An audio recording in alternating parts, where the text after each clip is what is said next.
Muy buenos días. Eh, Creo que se escucha bien. En respeto de los que han sido puntuales, son las 10 horas con 2 minutos. Bueno, les doy la bienvenida a esta segunda jornada que nosotros dentro de la comisión hemos denominado el mes del Nexo, que creemos que es un espacio que nos invita un poco a pensar de forma más integrada en estos tres pilares del Nexo, que son el agua, la energía y los alimentos, enfocándonos en ciertas temáticas de interés, novedosas y que puedan también ser atingentes para el público presente, consultores, servicios públicos y privados. Esta segunda temática que vamos a presentar, su título es Propiedad Conjunta, Experiencia de Talagante. Ahí le entregaré más detalles respecto al expositor. Y para dar un contexto inicial, la propiedad conjunta es un modelo de la generación distribuida, que es parte de la ley de generación distribuida, que representa un modelo colaborativo que a grandes rasgos permite que varias personas o entidades, que pueden ser usuarios residenciales, agricultores, por ejemplo, puedan ser copropietarios de una misma instalación renovable, que puede ser fotovoltaica, hidroeléctrica, etcétera, compartiendo la inversión y esta instalación se realiza en un solo espacio físico. Esto igual tiene como objetivo democratizar el acceso a la energía limpia para todos los usuarios en este caso, y facilita de esta manera la participación, aprovechando, por ejemplo, economías de escala, y para usuarios que, por ejemplo, no cuenten con espacios físicos, recursos para desarrollar un proyecto individual. Está en contexto de la Ley 21.118, Net Billing o Generación Distribuida de Chile, y se consolida como una herramienta clave para fomentar la energía comunitaria, entre otros, digamos, aspectos muy positivos que vamos a encontrar en ella. Dado lo anterior, en esta segunda jornada del Nexo, como les ya anticipé, vamos a contar una experiencia exitosa en Talagante que asistió a nuestro país en el último tiempo, de este modelo de generación distribuida con propiedad conjunta, y para esto invitamos a don Luis Alternician Montenegro, profesional del Ministerio de Energía, del área de edificación y ciudades, de la División de Energías Sostenibles del mismo ministerio. Él es ingeniero electricista con un MBA y magíster en gestión empresarial de la Universidad Santa María y diplomado en mercado eléctrico de la Universidad Católica de Chile. Tiene experiencia en áreas de transmisión, distribución de energía eléctrica, y hoy nos va a contar la experiencia que él lideró, en este caso por parte del Ministerio de Energía, de este proyecto exitoso de propia conjunta en Talagante. Así que, sin más preámbulo, por favor, Luis, adelante y bienvenido. Ok, gracias, muchas gracias. Voy a proyectar. O sea, Adelante, yo te aviso. tú me comentas.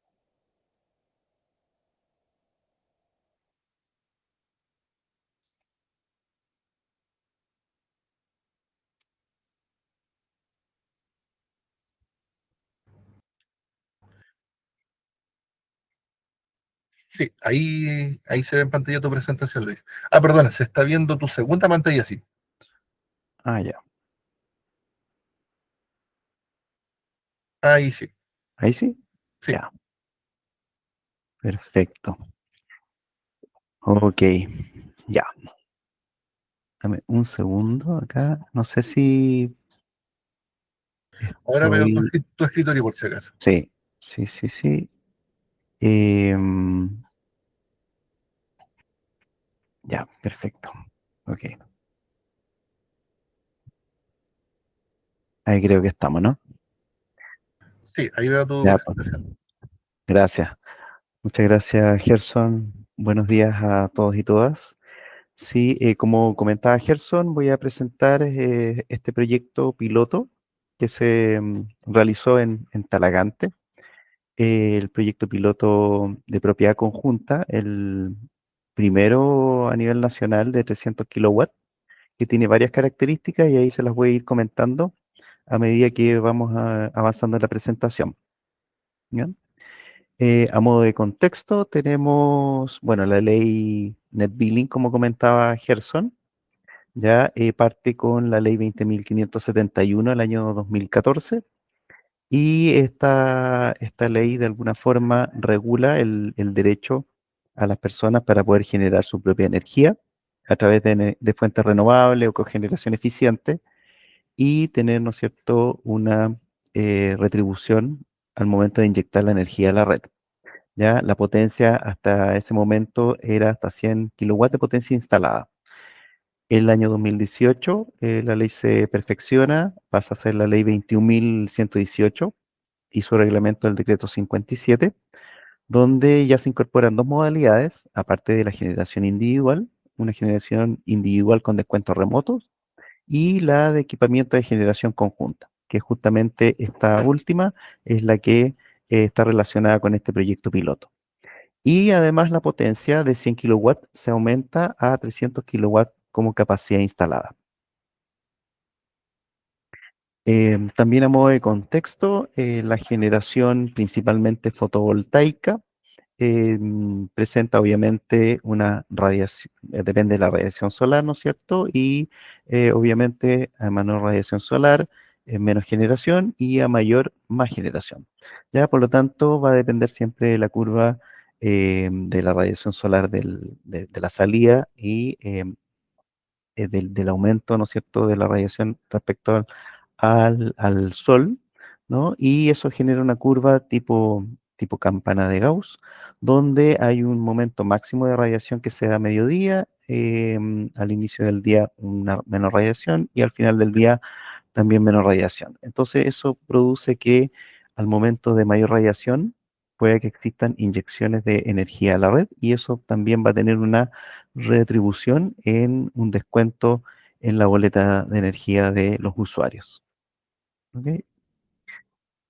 Bueno, y dentro del reglamento ya se adentra un poquito respecto a la propiedad conjunta y en el artículo número 8 indica que los usuarios finales que se agrupen y dispongan para su propio consumo de un equipamiento de generación conjunta, es decir, que una agrupación son dueños de un equipo de generación, que puede ser un sistema fotovoltaico u otro sistema de generación de energía renovable o cogeneración eficiente, tendrán derecho a inyectar la energía a la red de distribución a través de un empalme, el cual se encuentra conectado al equipamiento de generación, valorizar dichas inyecciones y descontarlas en su factura. Es decir, un equipo de generación que inyecta su energía a la red, esta se valoriza en un equipo de medida y una vez valorizado todo este dinero, todo este paquete de plata, ¿no es cierto?, se descuenta en una cierta cantidad de usuarios que conforman la agrupación. ¿Cuál fue el objetivo del piloto? De alguna manera, analizar todo el proceso de conexión y de alguna forma plantear también posibles mejoras al reglamento. Lo que veíamos en su momento era que esta modalidad de equipamiento de generación conjunta que está incorporada en la ley estaba poco explorada, estaba poco potenciada. Y de hecho, los 35.000 inscripciones que actualmente existe en la Superintendencia de Electricidad y Combustible, solo 5 eran de propiedad conjunta. Por lo tanto, el potencial que tiene esta modalidad, o que tenía en ese momento esa modalidad, era enorme.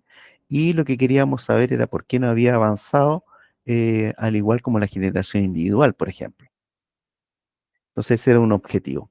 Lo otro, potenciar o incentivar la incorporación de esta modalidad de propiedad conjunta en el mercado. Justamente derribar algunas brechas, algunas barreras que impedían que el mercado se atreviera un poco más con esta tecnología, ¿no? O con esta modalidad más bien. Y justamente nosotros tendiendo a la meta institucional también de llegar a los 500 megawatts de generación distribuida al 2026. Lo otro también, determinar alguna metodología que pudiera abordar este tipo de modalidad con municipios y vecinos.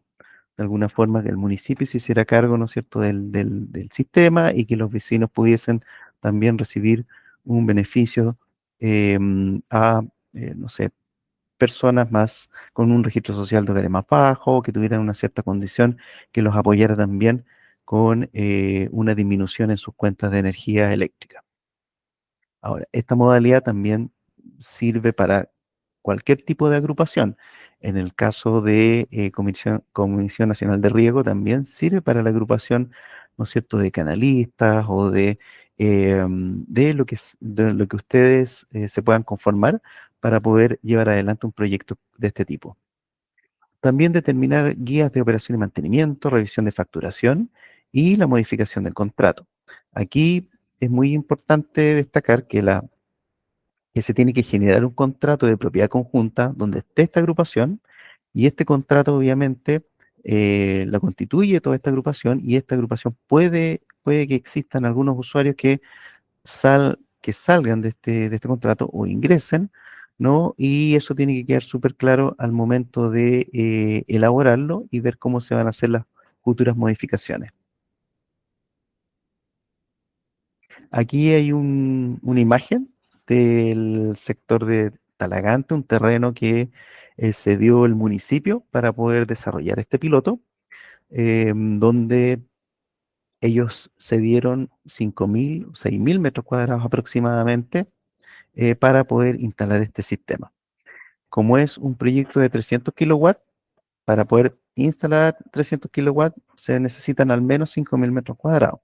Por lo tanto, el terreno cumplía con las condiciones de poder instalar este sistema, ¿ya? Y lo otro que tiene que cumplir ciertas condiciones, aparte de tener el terreno disponible, para el caso de un proyecto fotovoltaico, tener una red de distribución cerca para poder conectar este sistema, de tal manera de poder eh, inyectar esta energía, valorizarla en el equipo de medida y poder, ¿no es cierto?, tener esta valorización para poder repartirla a la agrupación de usuarios. Aquí tenemos otra imagen, una imagen satelital donde se destaca, ¿no es cierto?, el terreno, donde en el sector amarillo es todo el terreno municipal perteneciente a la municipalidad de Talagante. La parte roja es un terreno particular y el calipso, en color calipso está el sector que se dio el municipio para poder instalar el sistema y una línea, ¿no es cierto?, una línea eléctrica habilitante para poder conectar el sistema a la red de distribución. Aquí algunos datos generales. La planta es de 300 kilowatts, la cantidad de usuarios o viviendas que fueron beneficiadas con este sistema, 193, y esa es la cantidad de toneladas de CO2 evitadas producto del sistema de energías limpias instalado. Por acá podemos apreciar el lugar donde está instalado el sistema fotovoltaico respecto a donde está la agrupación de usuarios o los vecinos que fueron beneficiados por la instalación de este sistema. Si ustedes se fijan al costado derecho, está el terreno donde se instaló el sistema y 8,7 kilómetros, casi 9 kilómetros de distancia respecto al lugar donde están los vecinos, em, es la distancia donde se encuentra la planta, ¿ya? Entonces, la característica de esto es que la energía se inyecta en un punto, ¿no? A la redistribución, aquí se valoriza y los descuentos se expresan finalmente en la boleta de energía. No hay una línea que conecte entre el sistema fotovoltaico y los vecinos, ¿ya? De hecho, los vecinos en este caso eh, tocó que justamente estaban todos agrupados en una misma junta de vecinos, pero ellos podrían estar repartidos a lo largo de la concesión de distribución, no necesariamente en un sector en particular, ¿ya? Y aquí la característica es que la energía se inyecta en el punto donde está el sistema fotovoltaico y el descuento se expresa finalmente en la boleta. No hay una línea eléctrica que conecte entre el sistema y donde está la agrupación, ni tampoco alguna conexión o sistemas que estén instalados en los techos de los sistemas de cada una de las viviendas. Por lo tanto, en ese sentido, es muy importante el sistema fotovoltaico que está instalado en un punto y la inyección para valorizar esa cantidad de de dinero que se descontará finalmente en los distintos usuarios. Ahora, ¿cuáles fueron los participantes específicos de todo este proyecto? Por un lado, el Ministerio de Energía financió este proyecto piloto y se ejecutó a través de la Agencia de Sostenibilidad Energética, que es de alguna forma el brazo ejecutor del Ministerio de Energía, la Superintendencia de Electricidad y Combustible apoyándonos con toda la parte normativa, ¿no? Del reglamento, la ley, el reglamento, ¿no es cierto? Y las normas que de alguna forma permiten instalar este sistema bajo toda la normativa vigente.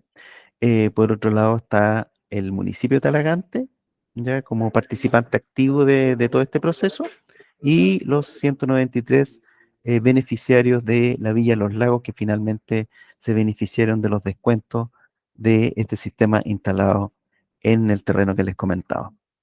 Cuál fue la inversión total que que se realizó para este proyecto? Aquí tenemos 268 millones de pesos en la instalación de la planta fotovoltaica de 300 kilowatts. Por otro lado, 97 millones de pesos para instalar una línea eléctrica y el empalme eléctrico para poder conectar el sistema fotovoltaico a la red de distribución. Y tenemos por otro lado, ¿no es cierto?, unos gastos operacionales necesarios para poder llevar adelante todo este proceso, que son las inspecciones técnicas en terreno, llevar adelante la licitación, etcétera. Y lo que da finalmente, si uno agrupa toda esta inversión y lo lleva por unidad, ¿no es cierto? Estamos hablando de 1.369.000 pesos por kilowatt peak. ¿Cuál es el proceso que se siguió para poder finalmente llegar a la instalación de todo este sistema bajo esta modalidad? Como paso número uno, y súper importante, es tener la ubicación del sistema fotovoltaico. ¿Dónde se va a instalar? ¿Qué lugar? ¿Qué terreno? ¿Qué espacio? ¿Ya? Lo otro importante, tener ya identificados los usuarios finales o la agrupación que va a conformar este, esta modalidad de propiedad conjunta. Lo otro importante es la factibilidad del uso de suelo, es decir, que el terreno, para este caso que es un sistema fotovoltaico instalado a piso, cumpla con todas las condiciones, los reglamentos, las normativas que permitan instalar el sistema fotovoltaico en ese terreno y no hay ningún tipo de restricción. El uso de suelo no lo restrinja o no hay alguna restricción que en algún momento pueda generar que el sistema se tenga que retirar. Ya, por lo tanto, eso hay que despejarlo y tenemos que tener la factibilidad de suelo súper garantizada para que este sistema continúe instalado al menos 20 años. Lo otro importante es la factibilidad del empalme, es decir, poder tener súper claro que este sistema está cerca de una red de distribución y que se va a poder conectar o instalar un empalme para que se valoricen las inyecciones. ¿Ya? Si es que tenemos el terreno y tenemos una red de distribución muy lejos o inalcanzable, ¿no es cierto? Podemos tener todas las condiciones de terreno, pero si la red de distribución no está cerca, no podemos, ¿no es cierto?, inyectar la energía y por lo tanto ya este proceso se nos va a dificultar.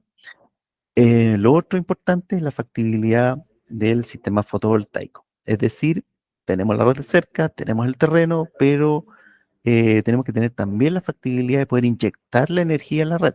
Puede que las redes de distribución estén de alguna forma saturadas porque hay otros sistemas que están instalados en los alrededores y por lo tanto la red ya completa su capacidad de poder soportar más energía inyectada a la red. Entonces, eso también tenemos que tenerlo súper claro y eso se consulta a través de este procedimiento que les comentaba del decreto 57, donde tenemos que despejar eso. Ahora, el mantenimiento y la destinación del terreno tiene que también estar de alguna forma cerrado para que eso se realice por al menos 20 años. Entonces, tenemos que determinar cómo va a ser. Y en el caso de Talagante, obviamente, lo que se hizo fue que el municipio se hace cargo del mantenimiento por al menos 20 años y la destinación del terreno también ellos la formalizaron por al menos 20 años para que eso permanezca y no vaya a haber ninguna dificultad en el tiempo. El paso número 2 ya es realizar, obviamente, que se puede ir también traslapando con el paso número 1, pero el estudio del proyecto del empalme y la línea eléctrica ya tiene que estar bien cerrado, ¿no?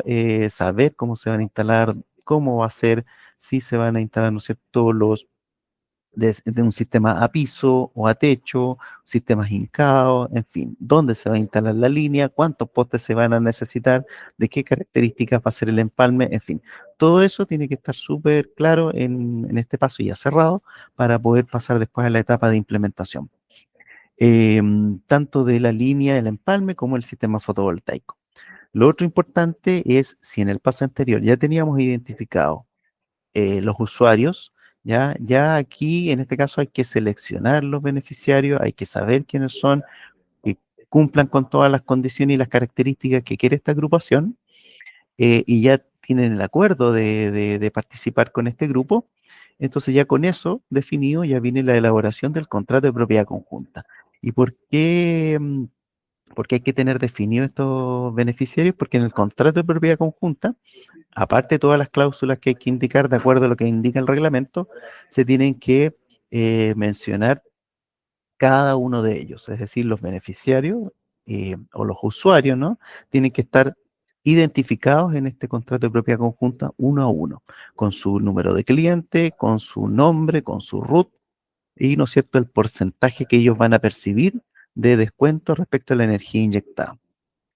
¿Ya? Y lo otro importante es la preparación de los antecedentes para la conexión, porque aparte del contrato de propiedad conjunta, también hay que hacer un contrato de conexión, que es el que vincula entre, ¿no es cierto?, la agrupación de usuarios con la empresa distribuidora, y eso permite finalmente conectar el sistema.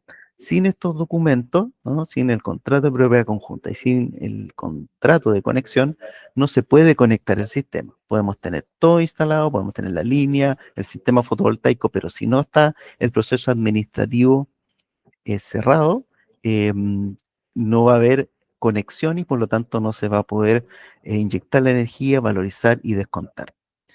El paso número 3, bueno, ya viene todo lo que es la implementación del sistema fotovoltaico, la instalación, la línea eléctrica y el empalme para poder inyectar la energía.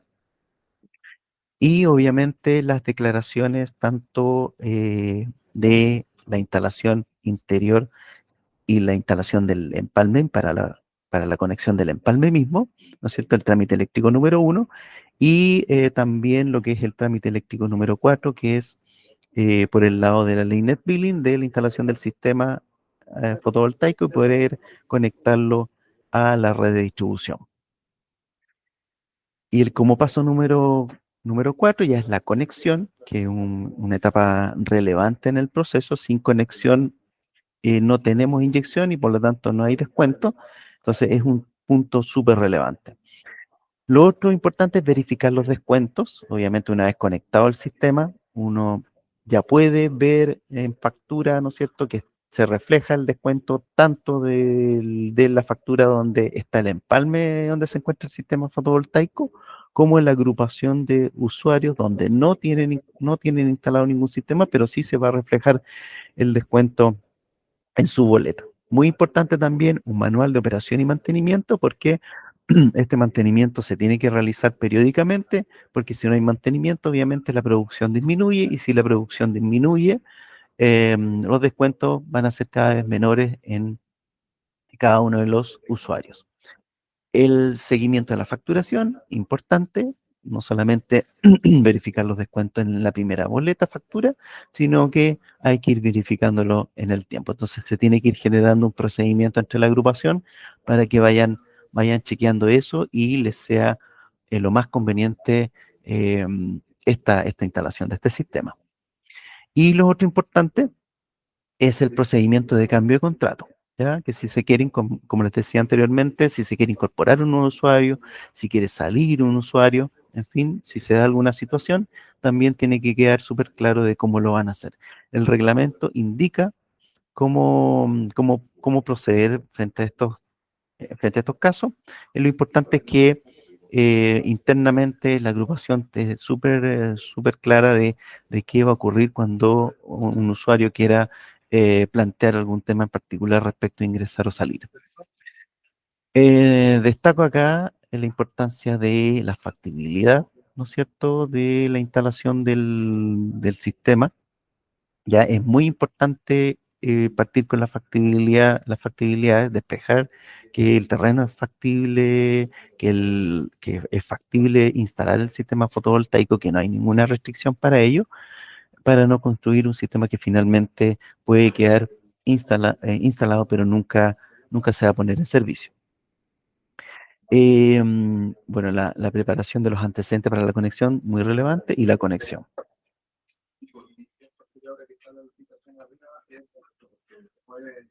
Ahora, el proceso, así en términos bien resumidos, y lo podemos pasar un poquito más rápido, acá tenemos tanto el proceso de conexión del sistema fotovoltaico como el proceso de conexión de la línea, como dos procesos independientes, que esto de alguna forma el reglamento los une, ¿ya?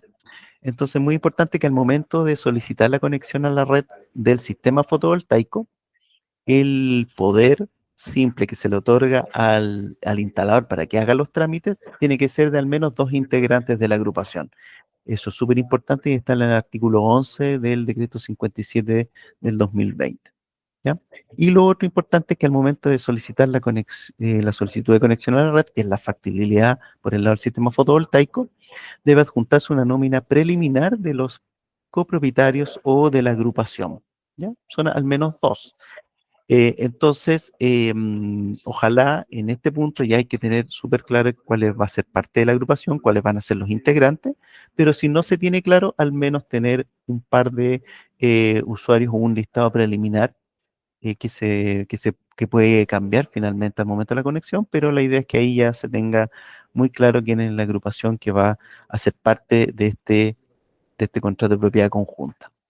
Después viene la respuesta de la solicitud de conexión a la red y después viene una manifestación de conformidad, ¿no es cierto?, para finalmente instalar el sistema y una vez instalado se genera el trámite eléctrico número 4 para poder conectar este sistema. Entonces, posterior a eso viene la notificación de conexión, que es justamente el paso que se necesita para poder conectar el sistema. En la notificación de conexión, acá es muy importante ya tener el listado definitivo de los usuarios que va a conformar o formar parte de esta agrupación y que está determinado, ¿no es cierto?, también en este reglamento, el decreto 57. Posterior a eso viene el protocolo de conexión, que es donde justamente ya se conecta el sistema. Aquí el punto súper importante es este protocolo de conexión y la conexión del sistema.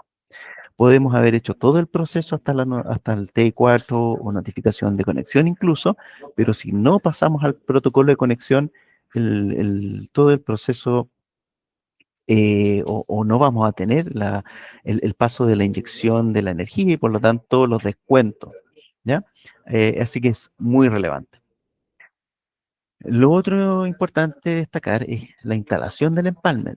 Tenemos que instalar el sistema, pero también instalar un empalme necesario para poder inyectar esta energía y valorizarla. Y para eso también hay que tener una factibilidad de poder instalar este sistema. Ya tenemos que ver si es que existen obras adicionales y tener una respuesta de la empresa distribuidora, porque puede que haya que hacer modificaciones en la red para poder ajustarlas y poder instalar el sistema sin ningún inconveniente.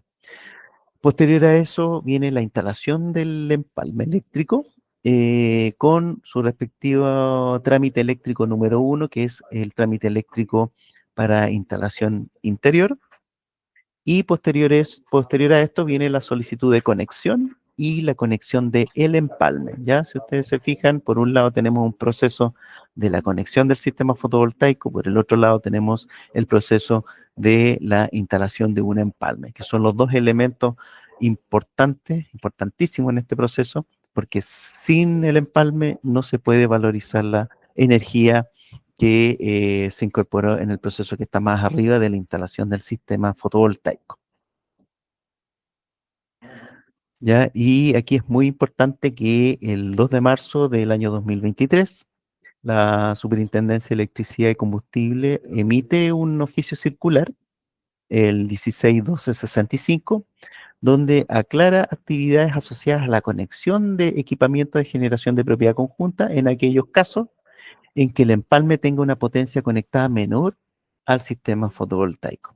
¿No? Es decir, que el caso de Talagante, es decir, uno puede tener un empalme de menor capacidad e inyectar más energía que esa capacidad. Vale decir, en el caso de Talagante, el empalme es de 10 kilowatts de capacidad conectada, ¿ya? Para consumo, pero permite una inyección de 300, ¿ok? Consumo 10, inyección 300 kilowatts. Entonces, esto se puede hacer, y eso está de alguna forma aclarado en ese oficio que les mencioné recién. Ahora, ¿cuál fue el trabajo con la agrupación de usuarios? Que esto es súper importante de revisar al momento de juntarse con la agrupación y ver cómo van a avanzar en este tema.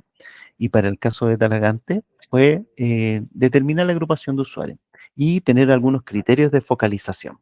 Aquí se utilizaron algunos criterios de focalización, más bien de vulnerabilidad, de el registro social de hogares bajos, ¿no es cierto? Gran cantidad de adulto mayor y sectores donde imposibilita instalar un sistema en forma individual, ¿ya? Todos esos criterios que para poder instalar otro sistema pueden haber otros criterios, pero para este caso en particular del proyecto piloto se utilizaron esos criterios. ¿Ya? A ver, y lo otro, operativos para recoger antecedentes, también lo que se tuvo que hacer ahí fue, aparte de identificar esta agrupación, identificar el sector donde cumplía con estos criterios, ¿no es cierto?, de focalización, es poder levantar la información y tener esta información necesaria para poder llevarla a un contrato de propiedad conjunta, llevarla y aterrizar a ese documento. Entonces, para eso se requirió la cédula de identidad, acreditar que la persona que se acercaba era realmente un usuario, es decir, que la persona vivía en esa vivienda, ¿no es cierto? Y estaba haciendo uso de la energía, y para eso se podían entregar alguna escritura de la propiedad, ¿no es cierto? Un contrato de arriendo, un poder simple como usuario, ¿no es cierto? Que acreditara que es usuario que está haciendo uso de esa vivienda y uso de la energía, y la boleta de suministro. También se les pidió para poder, ¿no es cierto?, empezar a hacer toda esta selección. También analizar los perfiles de consumo de energía para establecer porcentaje de descuento. Muy importante tener claridad de cada una de las boletas, de cuánto está consumiendo cada uno. Algunos pueden estar consumiendo mucha energía, otros una energía muy bajita o no estar consumiendo energía.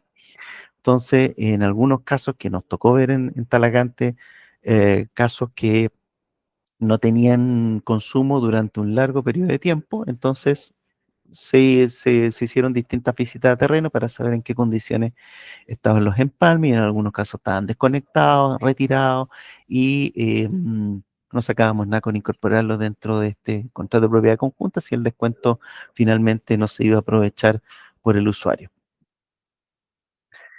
Y bueno, elaborar los contratos de propiedad conjunta y el contrato de conexión que son relevantes al momento de la conexión del sistema. Aquí los criterios de focalización que les comentaba recién. eh, Se partió en esta población o villa, ¿no es cierto?, con 320 beneficiarios, y a través de los distintos operativos, viendo que los distintos empalmes cumplían con las condiciones para poder tener un descuento, y que las boletas, facturas, ¿no es cierto?, también cumplían con las condiciones de poder hacer el descuento. Finalmente, esos 320 y toda esa revisión posterior, llegamos a 193, dado que de esos 320 y viendo las condiciones en terreno, bajamos a 280, condiciones más bien de boleta y de terreno. Y finalmente, de esas 280, 193 familias llegaron con todos sus antecedentes y documentos necesarios para poder constituir el contrato de propiedad conjunta. ¿Ya? Que es lo que aparece acá. Obviamente se le exigía, ¿no es cierto?, el registro social de hogares, que este sector tuviera una alta cantidad de adultos mayores y obviamente que las viviendas no tuvieran las condiciones de incorporar un sistema individual.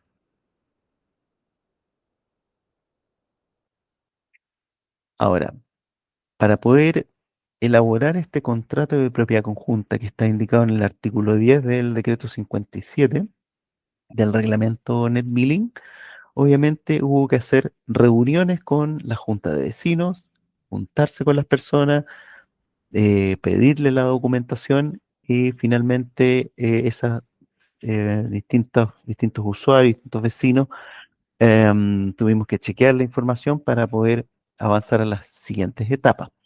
Obviamente, acreditar que la persona que postulaba era la persona que habitaba la vivienda, que estaba haciendo uso de la energía y validar sus datos.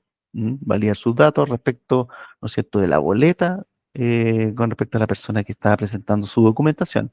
Si la fotocopia del RUT, su nombre coincidía con el nombre de la boleta y si es que había cierta inconsistencia, revisar qué sucedía en esos casos. Y si era pertinente, ¿no es cierto?, hacer el cambio de nombre de la boleta para dejar todo eso en regla.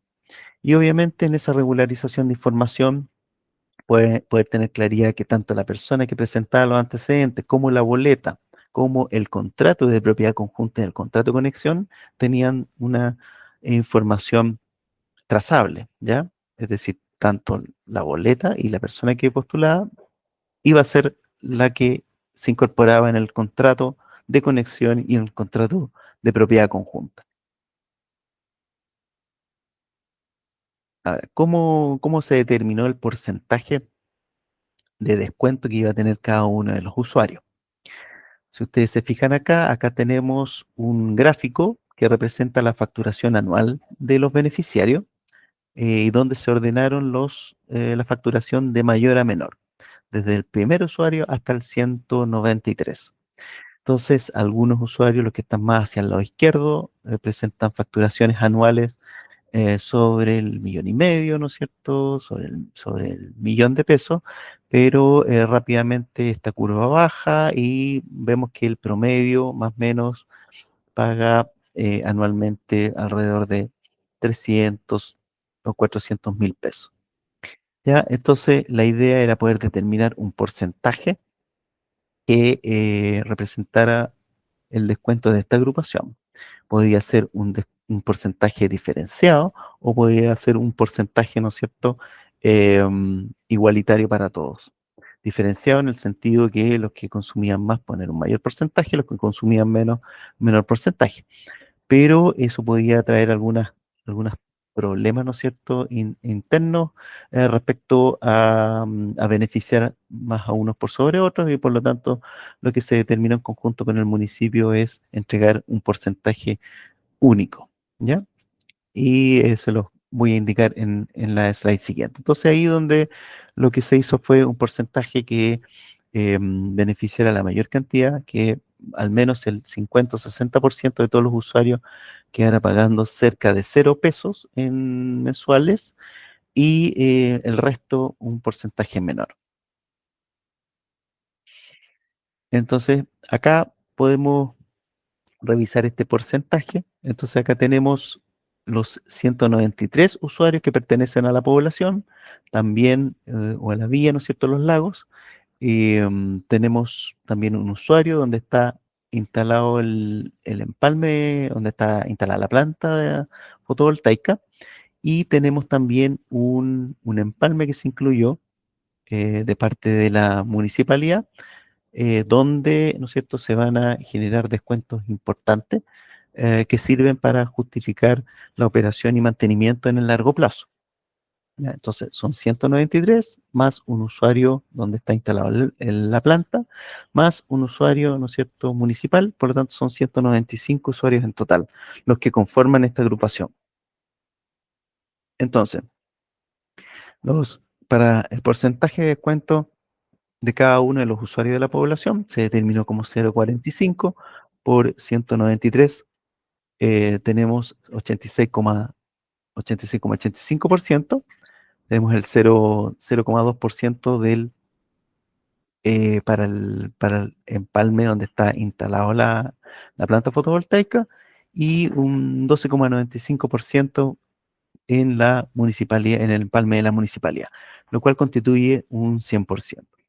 Ahí también está el descuento total respecto a los 193, que a 44 millones, en el caso del empalme de la planta 102 millones, en el caso de la municipalidad 6 millones, lo que constituye una generación total aproximada de 400.000 kilowatt hora de inyección en el año, asociados a 51 millones de pesos.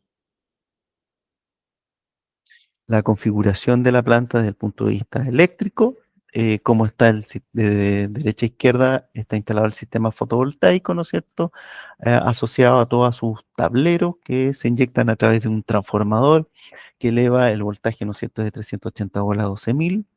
Y esos 12.000, ¿no es cierto?, em, se captura la energía a través de un empalme de media tensión, ya indirecto, donde se realiza toda esta lectura de tanto el consumo como la inyección de energía. Y ese empalme se conecta a la red de distribución. Otra- Otros aspectos de la misma configuración. Aquí hay un plano donde se muestra la instalación del sistema de forma esquemática, ¿no es cierto? Tenemos ahí 6 mesas de sistema fotovoltaico, tenemos 546 paneles de 550 watt peak, 3 inversores que son justamente los equipos que transforman la energía solar en energía de red, y este es un sistema que va a piso a través de soportes de tipo hincado, ¿no? Pilares que se adhieren, ¿no es cierto?, que se incrustan, ¿no es cierto?, en el terreno para poder instalar este sistema fotovoltaico.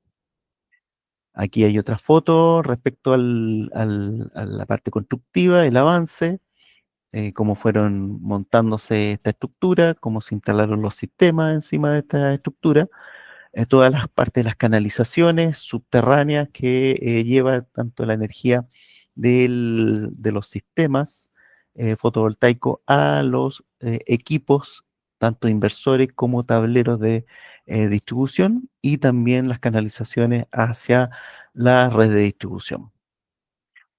Por ahí al fondo se ve el transformador, ¿no es cierto?, que es justamente el que eleva el voltaje para poder finalmente tomar la lectura en el empalme de media tensión,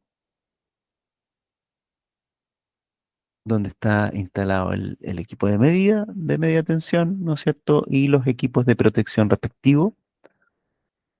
Em, Tenemos también acá imágenes de los operativos que se realizaron junto con el municipio, con la Junta de Vecinos, para poder incorporar, ¿no es cierto?, a todos los usuarios en este contrato de propiedad conjunta para poder llevar adelante este proyecto. Otras imágenes más de los sistemas, ¿no es cierto?, tanto los tableros, inversores como sistemas fotovoltaicos. Y aquí ya se presenta algunos casos eh, prácticos o boletas, ¿no es cierto?, que se generaron, las primeras boletas de los vecinos con una cantidad incluso de 0 pesos. Aquí donde está el, el valor destacado en amarillo, ¿no es cierto?, es el descuento. Por ese concepto dice descuento del mes por generación distribuida. Así, con ese concepto lo pueden encontrar en la boleta con un valor negativo, que es justamente el valor que se incorpora producto de, ¿no es cierto?, la valorización de estas inyecciones aplicada a este usuario en particular. Aquí está la boleta o el detalle del lugar donde se están realizando las inyecciones, donde justamente se valoriza o se captura, ¿no es cierto?, toda la energía que se inyecta y se valoriza de acuerdo a la tarifa del mes correspondiente, y se entrega todo el detalle, como se ve un poquito más abajo, de cada uno de los usuarios individualizados, su porcentaje de repartición de inyecciones y su inyección valorizada, que es el valor que se incorpora en la boleta. Entonces, si ustedes se fijan aquí en el detalle donde se presenta el empalme, la inyección de la energía, ¿no es cierto? Y el detalle de esa boleta, aparecen esos 14.687 como descuento a cada uno de los usuarios y en la boleta aparece el respectivo descuento. Aquí se presenta el desarrollo en el tiempo de estas inyecciones de energía. Esto en octubre ya se instala, ¿no es cierto?, el empalme eléctrico y en noviembre se conecta al sistema fotovoltaico. Y ustedes pueden ver de acuerdo a esta tabla que en las distintas emisiones y las distintas emisiones de las boletas de donde se instaló el sistema presenta esas inyección de energía. ¿Ya? Entonces podemos ver que en diciembre tenemos 18.000 kilowatt hora y así avanza enero, febrero, marzo hasta agosto del 2025 con los distintos kilowatt hora inyectados, lo que da 271.883 kilowatt hora inyectados hasta agosto del 2025. Veíamos que la simulación realizada en un comienzo era 400.000 kilowatt hora, ¿ya? Va camino a eso. Y ahí obviamente tenemos los descuentos que se realizaban en cada una de las familias, el descuento en el empalme y el descuento en el empalme del municipio y el descuento donde está el sistema fotovoltaico. En el caso de las familias, para el primer mes a cada una de las familias se les contó 7.954, en el segundo mes 14.687, en el tercer mes 14.655 y así. ¿Ya? Entonces, acá hay un gráfico que muestra la evolución de la inyección en forma diaria, inyección de la energía de la planta, y como ustedes pueden ver, hay una inyección de energía al comienzo, luego, producto, ¿no es cierto?, de las distintas pruebas que se realizaron en un comienzo, hay algunas bajas, pero aquí, como se puede apreciar también, parte una inyección alta y después va bajando en el tiempo, y ahí claramente eso refleja o se explica por el mantenimiento.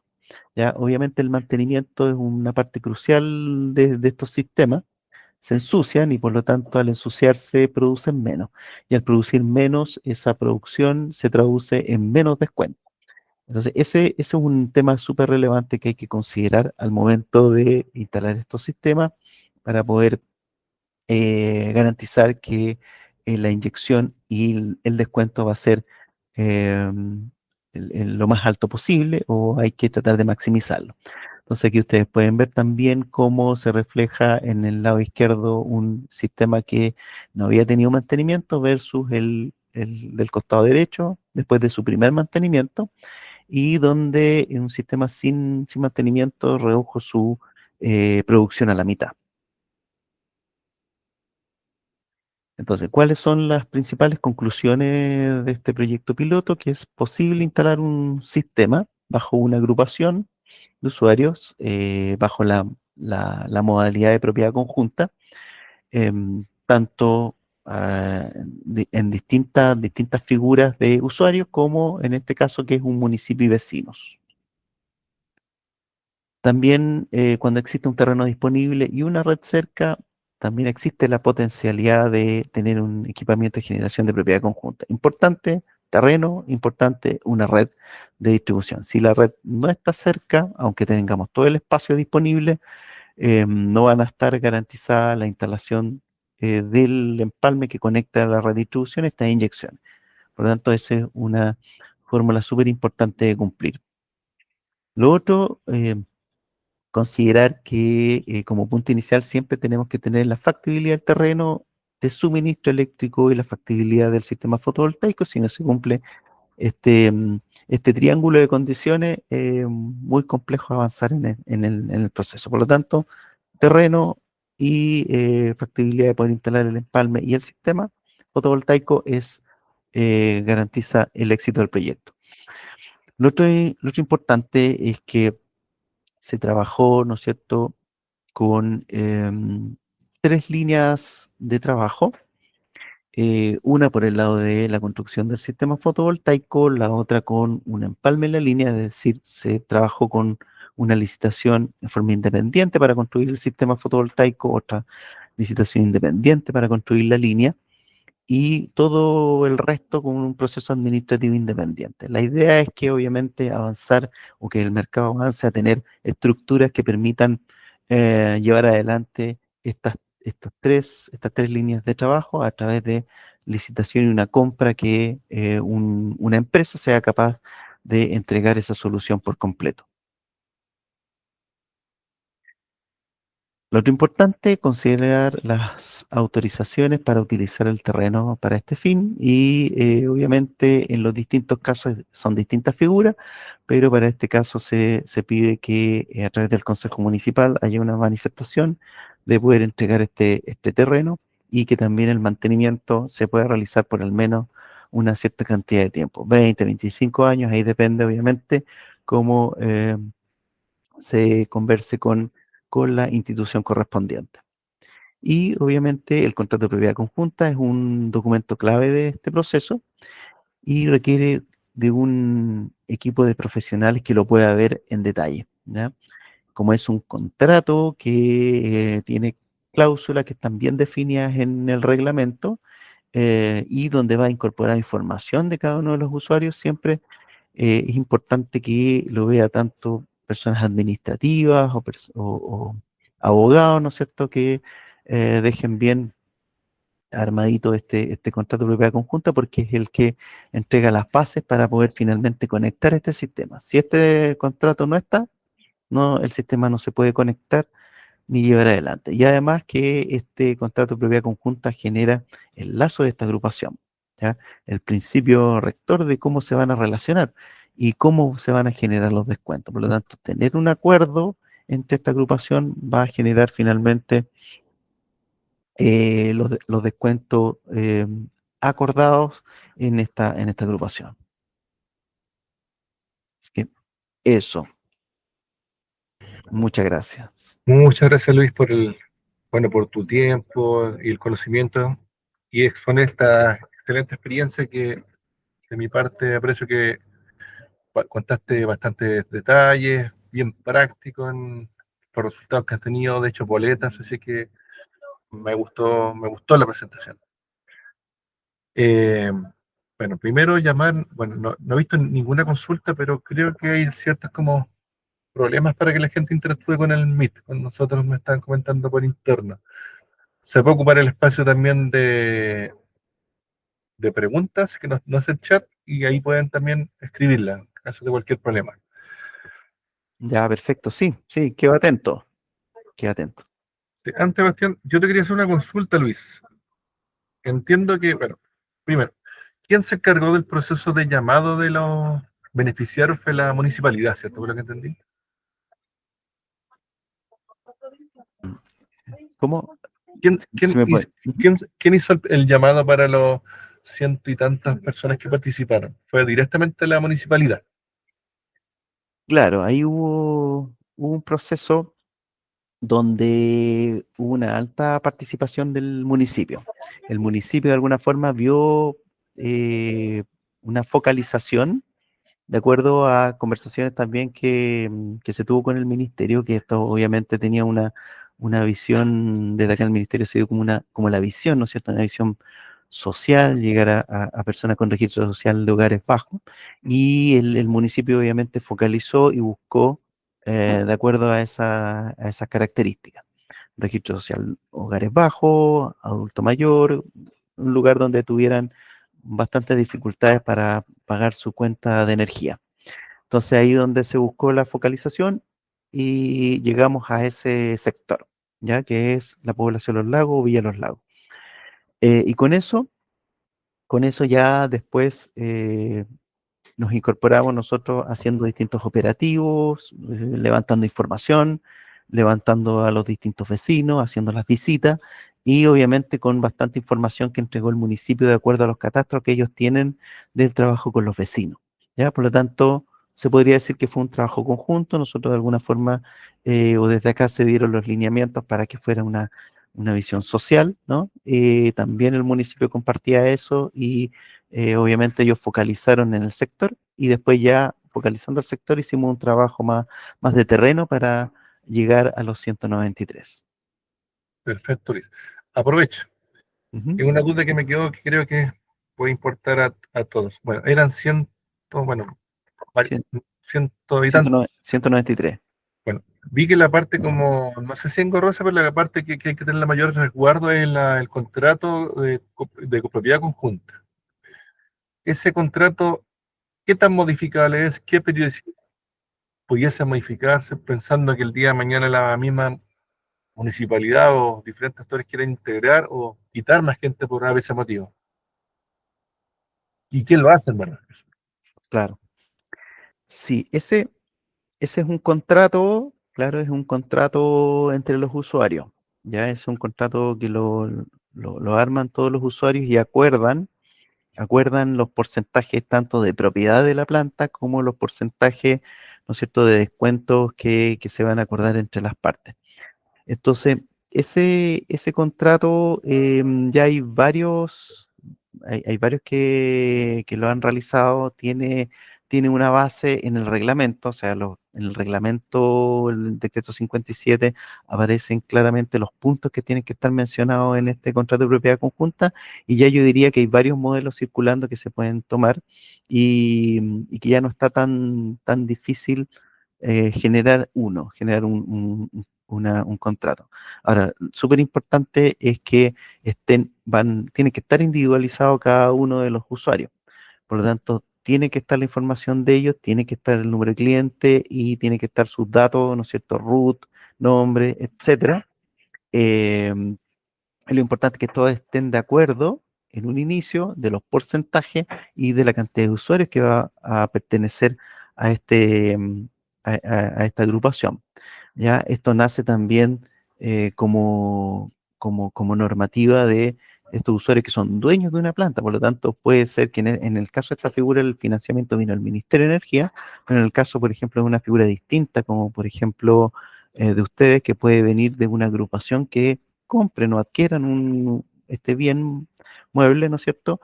Y de alguna forma ellos tengan que llegar a este acuerdo de cuánto va a ser el porcentaje cada uno. Entonces, la idea, ojalá, en ese contrato de propiedad conjunta, dejarlo lo más cerradito posible en cuanto a los usuarios, pero si es que en algún momento decide salir uno, entrar otro o modificar los porcentajes, porque pueden seguir los mismos usuarios y modificar los porcentajes, porque algún usuario modificó su consumo o, en fin, distintas, pueden haber distintas situaciones, esa modificación se puede realizar, pero tiene que haber un acuerdo entre la agrupación, tiene que reflejarse de alguna manera que ese contrato va a cambiar, que los porcentajes se van a mover o se van a disminuir producto que van a entrar varios usuarios, y ese contrato se tiene que, ¿no es cierto?, aprobar por unanimidad y generar nuevamente ese contrato de propiedad conjunta para poder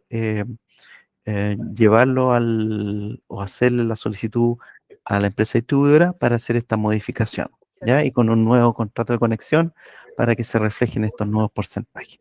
Entonces, desde el punto de vista de todo un trámite administrativo, si es que no, si tienen las posibilidades, ¿no es cierto?, de hacerlo en forma rápida y la agrupación juntarse, tienen una gobernanza más o menos potente, yo creo que no sería tan complejo. Pero si no está eso, juntarlo, qué sé yo, que de repente es difícil, que no todos van a una reunión, ¿no es cierto? Se puede tornar un poquito más engorroso, ¿ya? Pero sí se puede, pero la forma de poder llevar adelante, de alguna forma, requiere de mucha organización de la agrupación para poder llevarlo adelante. Muchas gracias, Luis. Bastián, por favor. Hola Luis, muchas gracias. Hola. Un placer volver a tenerte acá en esta sección ya con los resultados del proyecto de ustedes. Yo tengo tres grandes consultas que voy a ir una por una para que sea más claro, pero tiene que ver, el primero de todo es que el último año tuvimos incrementos tarifarios, ¿no es cierto? El descongelamiento de las tarifas. Eso fue más o menos entre medio a la elaboración del contrato y la puesta en marcha del funcionamiento del proyecto de usted, pues empezó a funcionar por ahí por octubre, por lo que recuerdo, del 2024. Y en ese sentido, Sí. bueno, todo lo que es autoconsumo, todo el costo de la red, es decir, la cuenta de la luz de los usuarios subió prácticamente el doble, ¿ya? Entonces, uno podría pensar que lo que se analizó como inyección, como porcentaje de inyección, ¿no es cierto? Estos 0,40 y algo por ciento por cada uno, 0,20 y tanto. Eh,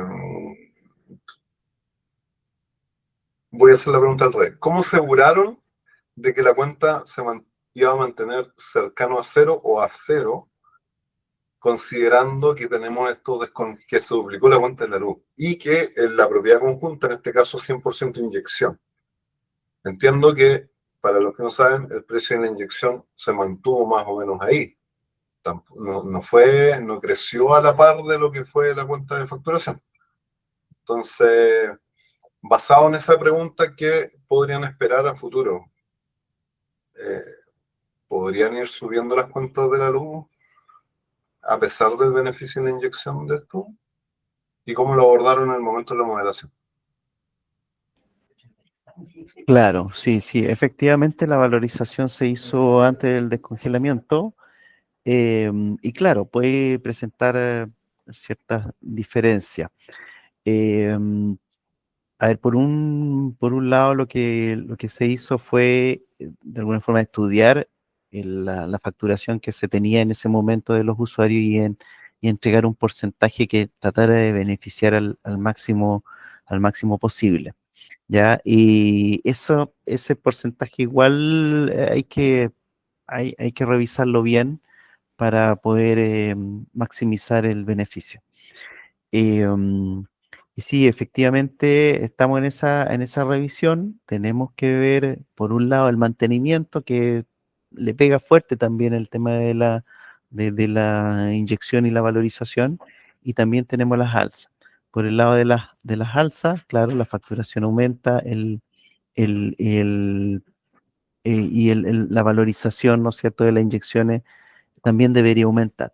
¿Ya? Ahí tenemos que ver el porcentaje de aumento, como tú decías, claro, el descongelamiento también abordó principalmente de la generación, por lo tanto, eso debería reflejarse. Ahora, ¿qué porcentaje? Tenemos que revisarlo bien. Ahora, si tú te fijas en la valorización que teníamos de acuerdo a la energía, que eso no se debiera mover, ¿no? La energía, vamos con una proyección un poquito a la baja, respecto a los 400.000 kilowatt hora, que yo lo atribuyo al tema del mantenimiento, pero eso lo tenemos que revisar bien. Y por el lado de las valorizaciones, teníamos que llegar a los 50 millones, pero con las alzas tarifarias deberíamos llegar a como a 60 millones el paquete completo. eh, Vamos bajo de eso. Entonces, eso tenemos que revisarlo en detalle, que puede ser uno de los motivos el tema del descongelamiento. Otra que no todos los usuarios pueden, puede que hayan aprovechado al máximo el descuento, porque aquí no quedamos con excedente, ¿ya? Ni remanente. Por lo tanto, cuando yo mostraba la curva de que algunos estaban por debajo del porcentaje, ese descuento lo perdemos, ¿ya? Entonces, ¿cómo maximizar este descuento, ¿no es cierto? Para poder no perder ese excedente, también es un juego. En el caso de ustedes, yo creo que hay energía o bloques de energía mucho más definidas, mucho más grandes, que les permiten no perder tanto ese porcentaje ya de excedente. Entonces, quiero ver cuánto finalmente es lo que se debe al porcentaje que tú dices respecto a la alza tarifaria, que ahí no sé si pegará tanto, pero hay que revisarlo. Y lo otro es el tema de los excedentes, que no todos van a aprovechar ese excedente y hay un excedente que se pierde, ¿ya? Finalmente. Sí, en la misma línea, mi segunda pregunta tiene que ver con el contrato. El contrato de propiedad conjunta se establece entre la empresa, ¿no es cierto?, eléctrica, en este caso, la empresa de distribución, que es la empresa SGE, ¿o no? Si no me equivoco. Sí, Sí, SGE, sí. con este grupo de personas y la municipalidad, ¿no es cierto? Eh, y ahí se establecen varias cláusulas, pero una de las cosas que se establece principalmente es el plazo de ese contrato y el precio de inyección, que el precio de inyección es el precio que está en el pliego tarifario, pero yo he observado que en muchos proyectos de generación distribuida los contratos duran un año. Y mi pregunta es, eh, ¿qué nivel de poder de negociación tiene la CGE respecto, en materia de generación distribuida con respecto a los usuarios que quieran hacer uso de las inyecciones? Porque me da la impresión de que podría en un par de años más decir, ¿sabes qué? No, se renueva el contrato, pero, qué sé yo, con fin de inyecciones. Estoy hablando de los casos de generación distribuida individual, ¿ya? Entonces, ¿cómo lo manejan ustedes acá para evitar ese riesgo? Recordando que la CGE es un monopolio. Ujú. Mire, no, desconozco si se ha dado algún caso en particular, ¿ah? Que yo creo que lo tendremos que analizar en su momento, y si es que hay alguna situación, porque este es un contrato que se firma, ¿no es cierto? Y debería permanecer en el tiempo. Ahora, si es que hay alguna desacuerdo, ahí, bueno, ahí la Superintendencia de Electricidad y Combustible se tiene que pronunciar al respecto para poder dirimir ese punto. Pero, pero no debería suceder. Ahora, si sucede, vamos a tener que revisar ese caso en particular y verlo con la SEC. Así que eso, pero en el tema del contrato de propiedad conjunta sí hay que tener bien cerrado ese tema del porcentaje, de la participación, eh, y que ojalá todos estén de acuerdo al momento de este contrato. Es Ujú. decir, Luis, que ustedes pudieron hacer sus aportes al contrato en materia de escribirlo, o porque los contratos de generación distribuida individual vienen un poquito como estandarizados. Por eso te digo que como que la CGE dice, este es el contrato, tómelo o no tómelo. ¿Cachai? Claro, lo que pasa es que el contrato de propiedad, el contrato de conexión, que es entre en este caso la agrupación y la empresa distribuidora, ese sí que es un contrato que está más estandarizado, ¿ya? Que está estandarizado, ¿no es cierto? Por el contrato que Ese es el del relaciona. empalme. No, Sí, y de la empalme, eh, y en el caso de un sistema fotovoltaico también. Sistema fotovoltaico, tú generas un contrato de conexión entre, no sé, el usuario, o en este caso la agrupación de usuarios, y la empresa distribuidora. ¿Ya? Para el empalme, un contrato independiente que es un contrato suministro. ¿Ya? Entonces, ya, en el contrato del sistema fotovoltaico, ahí tú generas esa relación entre la distribuidora y la agrupación. Pero aparte de eso, o para poder generar este contrato de conexión, que sí está como súper formateado, ¿no es cierto?, de acuerdo a lo que indica la normativa vigente, ahí no se debería escapar, no deberían haber cláusulas que estén fuera de la norma. Tienes que adjuntar en el contrato de propiedad conjunta, que es como un insumo para la conexión. El contrato de propiedad conjunta es un contrato que relaciona solamente a los usuarios, ¿ya? Que donde ellos se ponen de acuerdo y ellos se sientan a revisar el contrato, ¿no es cierto? Lo que hace el reglamento es que te dice, mira, en ese contrato de propiedad conjunta tú incorporas estas cláusulas, ¿ya? Y esas cláusulas son las mínimas que debieran aparecer para poder yo garantizarte la conexión. Entonces, lo que revisa finalmente la distribuidora es que esté el contrato esté el contrato de propiedad conjunta, y que estén de alguna forma que se cumpla lo que indica el reglamento con esas cláusulas. ¿Ya? Que estén individualizados los usuarios, que se manifieste algo sobre el tema del mantenimiento, en fin, ¿ya? Y ese contrato de propiedad conjunta es de los usuarios, ¿ya? Ahí está el municipio, ahí están los usuarios, en el caso de usted puede que estén los canalistas, no sé si, no me equivoco con los conceptos, pero que estén, no sé, por los usuarios Los agricultores, sí. los agricultores, ¿no es cierto? Que estén los distintos agricultores individualizados y que ellos logren ese acuerdo. Y de hecho lo firman ellos, ahí no se mete la distribuidora. En ese contrato de propiedad conjunta solamente están los usuarios. El contrato de conexión, que es muy similar en una parte al contrato de propiedad conjunta, donde están individualizados cada uno de ellos, eh, tiene que venir como, ahí sí que se firma entre la distribuidora y los representantes de la agrupación. Ya entonces son como dos contratos independientes. Ya el contrato de conexión necesita como insumo el contrato de propiedad conjunta, que eso es totalmente independiente y eso lo ven los usuarios, que son los dueños finalmente de la planta. Ujú. Disculpa, mi última consulta, Sí, sí, pero sí, aprovechando que te tenemos sí. acá, tiene que ver con la solicitud de suministro, Ujú, ¿no es cierto? Porque es probable que, claro, en el caso de ustedes es una municipalidad que tenía un terreno, etcétera, etcétera, ujú.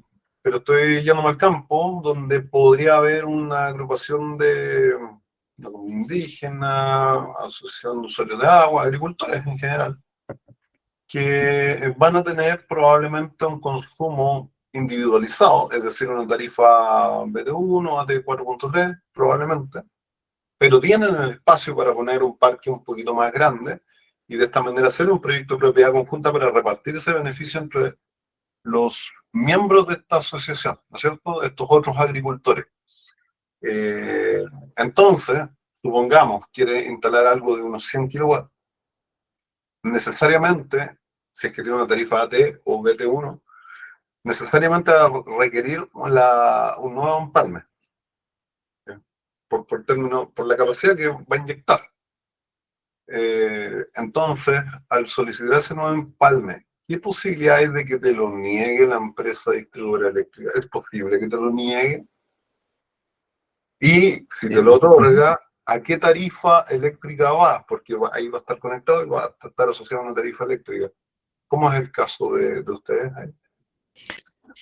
Ya, mira, sí, ahí podemos diferenciar un terreno que no tenga empalme, ya, ahí tiene que estar cerca de la red de distribución y ahí tú puedes hacer todos los trámites habidos y por haber para que te instalen este sistema. Obviamente hay unas exigencias que están indicadas en el reglamento para poder conectar un empalme. Ahora, si necesitas para un equipamiento de propiedad conjunta, lo que indica el reglamento es que tú puedes hacer los dos trámites en conjunto, ¿ya? Tú puedes solicitar la planta y el empalme, ¿ya? Entonces, se puede realizar sin ningún inconveniente, no debería haber problemas, a no ser que haya una restricción desde el punto de vista de la documentación para poder instalar el empalme. Así que en ese sentido, tú lo puedes instalar, conectar y no debería haber problema. Ahora, la especificación del reglamento y el oficio aclaratorio de la SEC también indica que tú puedes instalar un empalme de menor capacidad de consumo, ¿ya? Menor potencia conectada de consumo y mayor capacidad de inyección, ya que es lo que pasó en Talagante. Entonces nosotros lo que hicimos ahí, contratamos un empalme de consumo hasta 10 kilowatts de tipo residencial en alta tensión, un TRAT1, TRAT1, pero para una inyección de 300 kilowatts. Ya, por lo tanto, ahí nosotros tenemos un contrato, o sea, el municipio tiene un contrato de suministro con tarifa TRAT1, ¿ya? Donde consume hasta 10 kilowatts. Pero desde el punto de vista de la inyección, puede inyectar hasta 300, ningún, ningún problema. Y cualquier empalme podría tener esa característica bajo esta modalidad de equipamiento de generación conjunta. Por lo tanto, a tu consulta y si se puede inyectar más, sí. Ahora, cuando tenemos un terreno donde ya tienes un empalme, que era el caso que tú comentabas de una tarifa T43, qué sé yo, y ya está funcionando, podrías conectar, y tiene, por ejemplo, una capacidad instalada de 20 kilowatts o 30 kilowatts, y tú quieres instalar una planta de 300 kilowatts. ¿ya? Obviamente ahí eso lo puedes hacer, ¿ya? Sin ningún inconveniente, pero obviamente tiene que cumplir todas las características técnicas el equipamiento o el empalme para que se pueda, ¿no es cierto?, consumir esos 20 que ya está y entregar, ¿no es cierto?, los 300. Ah, ahí hay unos limitadores, hay unos equipos que obviamente se tienen que complementar en el empalme y puedes utilizar ese mismo empalme. Es decir, para consumir, consumir 30 y inyectar 300. O sea, no tengo que solicitar una nueva empalme de suministro. No necesariamente, si es que quieres utilizar ese mismo empalme. Ahora, ese empalme depende del consumo que tenga, porque parte de la inyección se te va a ir al autoconsumo. Entonces ahí tú tienes que calcular, mira, se me va a ir de estos 300 kilowatts, se me va a ir como un 20% al autoconsumo, ¿ya? Y el resto se va a inyectar a la red y eso se va a valorizar. Entonces eso el ejercicio lo haces antes, ¿no es cierto?, para poder saber cuánto va a ser la inyección valorizada y eso poder repartirlo en los usuarios, que podría ser una opción. U otra opción es ver la posibilidad de instalar otro empalme, pero ahí la idea es que siempre se maneje un empalme por terreno, ya por Sí, rol. Entonces, entonces ahí hay que revisar ese caso en particular, ver y hacer los trámites y, y si se puede, bueno, hacerlo. ¿Ya? o sea, para aclarar, si yo he visto algunos casos de consumo BT1 en el cual tienen 6 kilowatts de consumo, te fijas, bajísimo, ya, pero obviamente el terreno es amplio y todo eso, y por condiciones técnicas, cercanía a la red, etcétera, es el lugar que conviene. Ujú. Yo puedo simplemente con el proceso de generación distribuida mediante modalidad de propiedad conjunta generar el proyecto sin tener que hacer una solicitud de un PERME nuevo. Claro, sí que ya tienes el empalme. Pero ahí la tarifa de ese agricultor se respeta o cambia. No, se respeta, es la misma. Es la Perfecto. misma, es la misma. Sí, tienes que obviamente el empalme llevarlo a tener las características técnicas que te puedan soportar la inyección de los 300 kilowatts, porque tal vez vas a tener que transformarlo, no es que sea una exigencia, pero sí vas a tener que cambiar la configuración eléctrica y te va a cambiar, no sé, pues si lo tienes como BT43 a un AT43 ahí va a tener que cambiar tu configuración. Pero lo que no te pueden exigir es que aumentes la capacidad, ¿me entiendes? Como consumo, ¿ya? Porque ahí ya pasas a aumentar, que podría hacerlo también, ¿ah? Decir, mira, ¿sabes qué? Si esto no me altera nada, aumento mi capacidad como mi facturación en base a las demandas máximas, me da lo mismo aumentar la capacidad, ¿me entiendes? Como consumo. Ahora, si es que requieres un aumento de capacidad, la empresa distribuidora debe decir, ok, está aumentando capacidad, entonces demuéstrame que va a consumir más, porque con eso tal vez tiene que hacer inversiones en la red de distribución para poder entregarte toda esa energía. El ¿Me entiendes? F4. Entonces, en el caso, claro, en el caso de que aumentes la potencia, ¿ya? Pero en general, si es que quieres aumentar esa misma capacidad del consumo e inyectar más de lo que estás consumiendo, eso se puede hacer, ¿ya? A ver, Luis, igual me da como, o no me lo creo todavía, Ujú.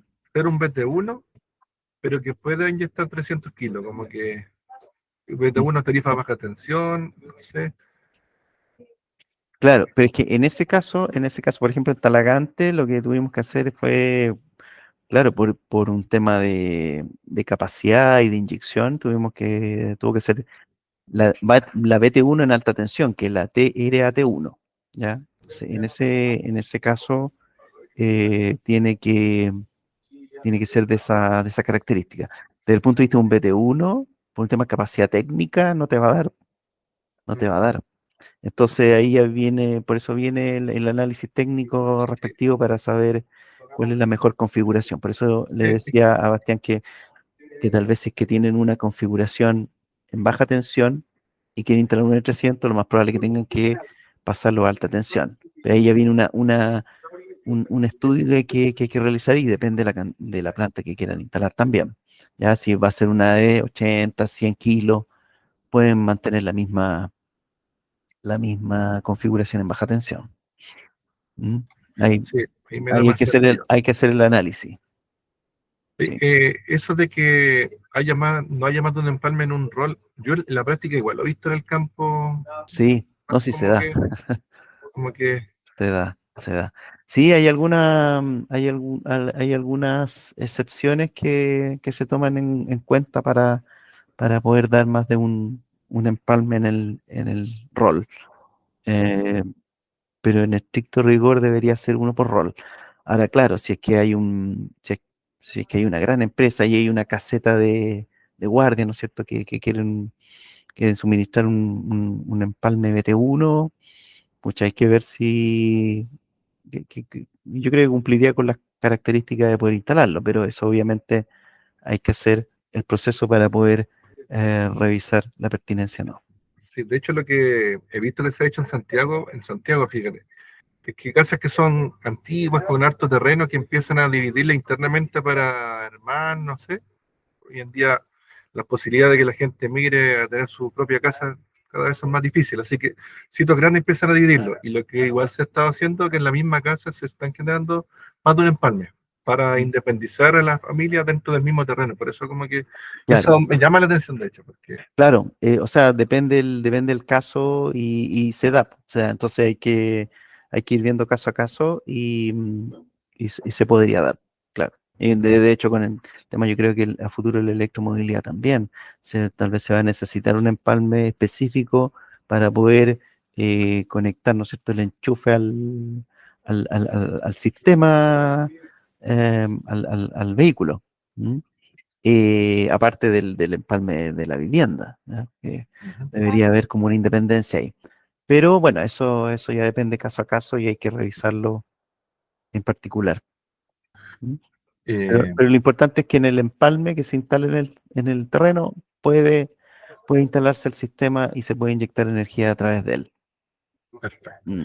Oye, para ir cerrando ya, igual yo quiero comentarle una muy buena noticia, pero yo creo que es desconocida. Nosotros en la Comisión Nacional de Riego hemos impartido desde el año pasado concursos que permiten la participación de proyectos del tipo de pequeña agricultura asociativa con propiedad conjunta, quizás para muchos consultores, incluso para colegas internos, pero que no, es incluso no muy conocido. En particular, el concurso 203 del 2025 de este año lo permitió como concurso de pequeña agricultura asociativa, en, que en base a un proyecto de riego común se pudiese desarrollar un proyecto fotovoltaico RNC que permitiera descontar incluso parte importante de la facturación de las boletas, no solamente el riego, y eso era una muy buena oportunidad.